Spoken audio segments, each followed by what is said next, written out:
मैं वृषभ प्रसाद जैन, भारत वंदन, नमस्कार, जय जिनेन्द्र। भारत देशम में आप सबका स्वागत।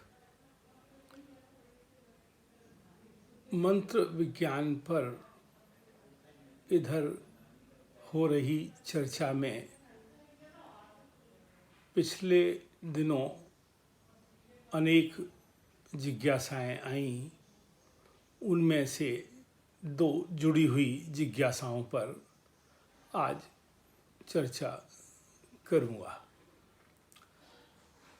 एक मित्र की जिज्ञासा थी कि कई बार साधना करते करते नींद आ जाती है और मंत्र जप छूट जाता है, तो ऐसे में फिर से जब जागृत हों तो क्या प्रारंभ से फिर से पूरी जप करनी चाहिए या जहाँ छूट गई वहीं से आगे बढ़ानी चाहिए।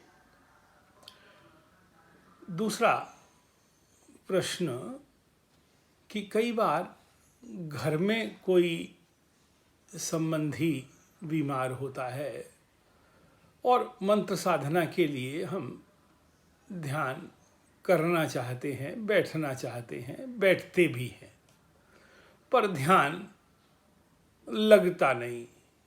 उस रोगी व्यक्ति के प्रति बार बार हमारा ध्यान चला जाता है और मंत्र साधना पर हम एकाग्र नहीं हो पाते।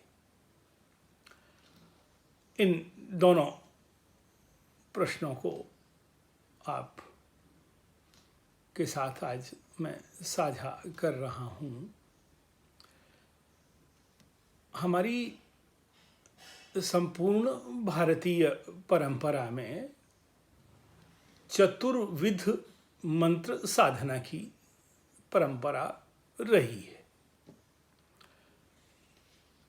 चतुर्विध मंत्र साधना की परंपरा में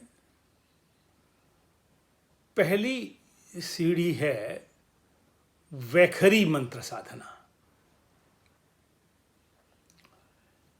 दूसरी सीढ़ी है उपांशु मंत्र साधना, तीसरी सीढ़ी है पश्यंती मंत्र साधना और चौथी सीढ़ी है परा मंत्र साधना, जिसे मानस मंत्र साधना भी कहा गया और जिसे हमने हमारी परंपरा ने, हमारे शास्त्रकारों ने अपरा मंत्र साधना भी कहा। मैं आज आपके साथ जो बात प्रारंभ कर रहा हूं वह वैखरी मंत्र साधना से प्रारंभ कर रहा हूं, जिसे वाचिक मंत्र साधना भी कहा जाता है। शास्त्रकार कहते हैं कि यह जो वैखरी मंत्र साधना है, जो वाचिक मंत्र साधना है, यह गृहस्थ के लिए आवश्यक है।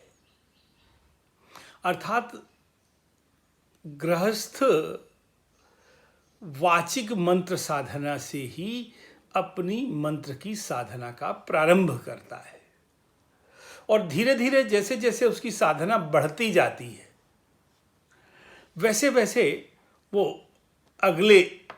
क्रमशः अगले स्तर की मंत्र साधना में प्रवेश कर जाता है और उसका चरम लक्ष्य होना चाहिए कि वह अंततः मानस साधना तक पहुंचे। लेकिन ऐसे गृहस्थ विरल होते हैं जो मानस मंत्र साधना पर पहुंच पाते हैं। साधु साधक भी वाचिक और वैखरी मंत्र साधना से प्रारंभ कर सकता है, पर यह उसके लिए आवश्यक नहीं है। वो कई बार उपांशु मंत्र साधना से प्रारंभ करता है, फिर पश्यंती में जाता है और फिर परा में चला जाता है। कई बार वह पश्यंती से ही प्रारंभ करता है और परा में चला जाता है। और ऐसे भी विरल साधु साधक होते हैं जो सीधे परा जप या अपरा मंत्र जप कर पाते हैं, पर ऐसे मंत्र साधक साधु बहुत विरल होते हैं। ऐसा ये दोनों अंतर क्यों हैं?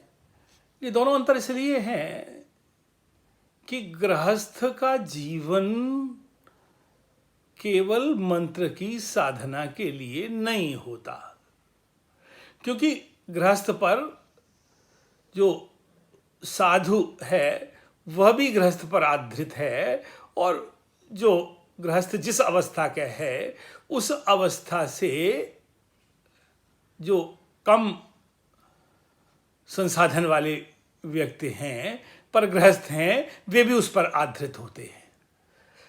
घर का प्रमुख गृहस्थ है तो परिवारीजन भी उस पर आधारित होते हैं।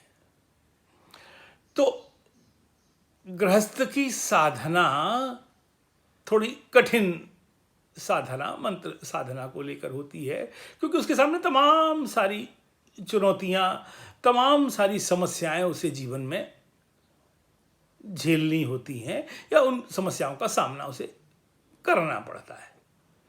तो जब उन समस्याओं का उसे सामना करना पड़ता है, तो जैसे मित्र ने प्रश्न किया कि बेटा बीमार है और अस्पताल में भर्ती है, उस पर बोतल चढ़ रही है ग्लूकोज की। चिकित्सक ने कहा कि बच भी सकता है, नहीं भी बच सकता है। अब हम मंत्र साधना के लिए प्रतिबद्ध हैं और हम चाहते हैं कि बच्चा बचे, इसलिए भी हम मंत्र साधना, सकाम मंत्र साधना भी करना चाहते हैं, और जो हमारी नित्य मंत्र साधना है वह भी हम करना चाहते हैं। पर जैसे ही हम करने आकर बैठते हैं तो क्या होता है कि बार बार ध्यान वहाँ चला जाता है। तो शास्त्रकार कहते हैं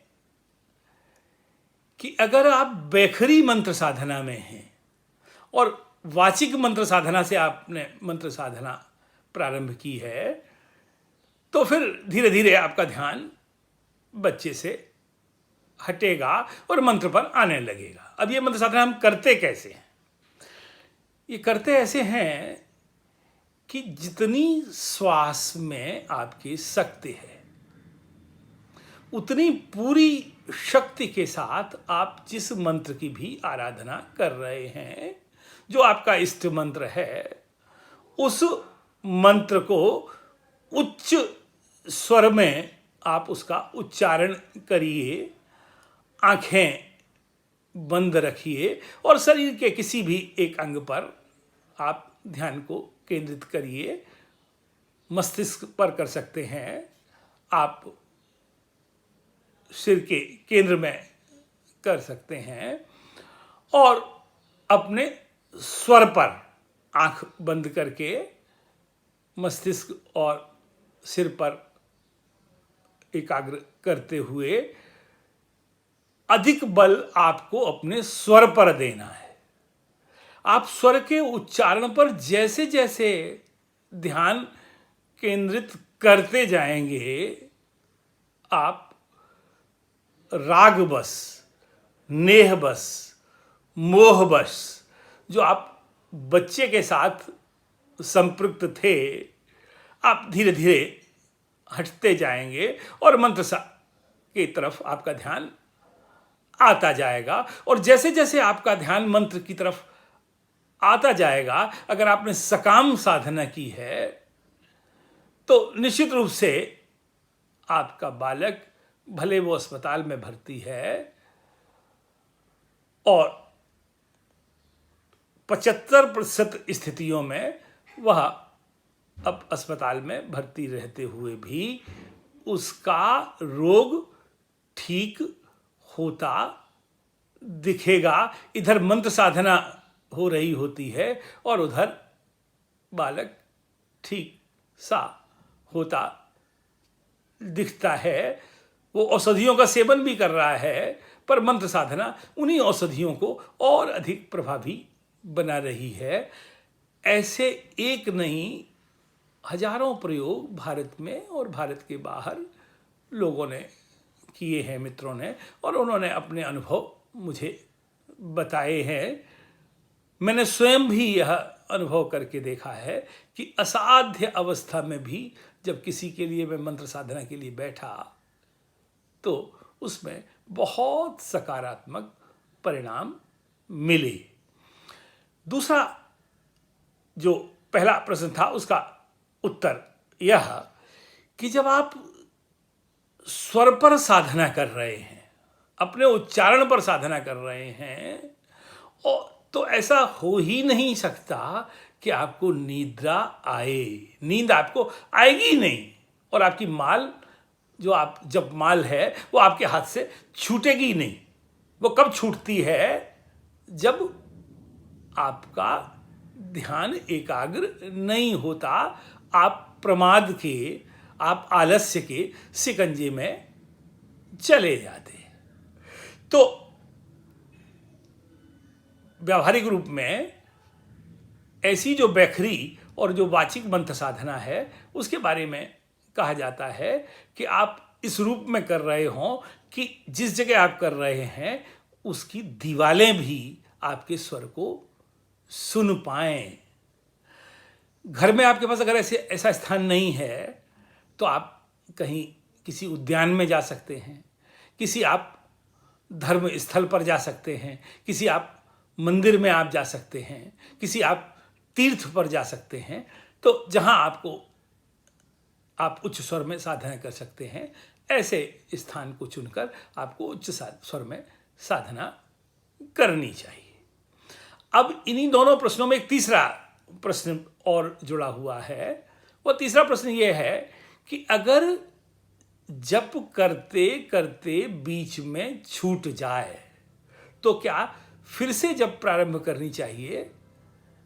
इस प्रश्न का उत्तर शास्त्रकार कहते हैं कि उनींदी अवस्था में अगर जप टूटी है और जप का मंत्र आपके मन में कुछ अंशों में भी अवशिष्ट है, अर्थात चल रहा है, और आप यह चेतनावश यह तय कर पा रहे हैं कि आप 9 बार की या 27 बार की मंत्र जाप के लिए बैठे हैं, तो अब तक आपने 7 बार कर लिया है और वह जप कहीं ना कहीं आपके मन में उपस्थित है, तो आप वहाँ से भी आप जप को आगे बढ़ा सकते हैं।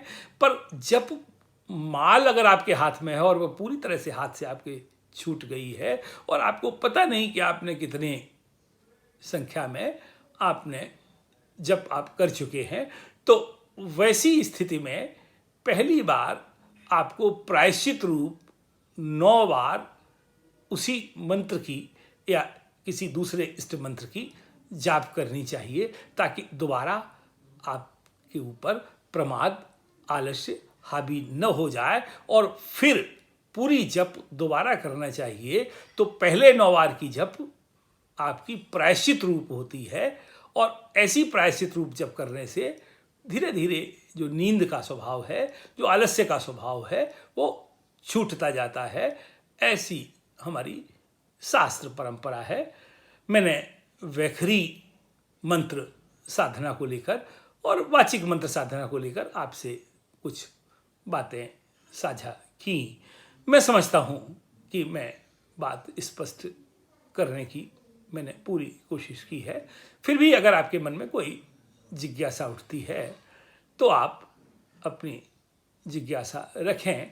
हम अपने ज्ञान के आधार पर, शास्त्रों की परंपरा के आधार पर और अपने अध्ययन के आधार पर और स्वयं की जो साधना है उसके आधार पर उस पर कुछ आपको निराकरण देने का प्रयास करेंगे।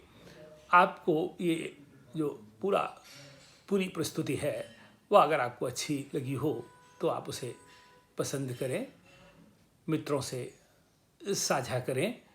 और हमने आज से ही भारत देशम नाम से एक यूट्यूब चैनल प्रारंभ किया है, आप उसे सब्सक्राइब भी करें ताकि आपकी साधना के साथ साथ, मंत्र की साधना के साथ साथ मेरी मंत्र साधना भी और अधिक साध्य की ओर बढ़ सके। इन्हीं भावों के साथ आप सबके प्रति धन्यवाद, नमस्कार, भारत वंदन, जय जिनेंद्र।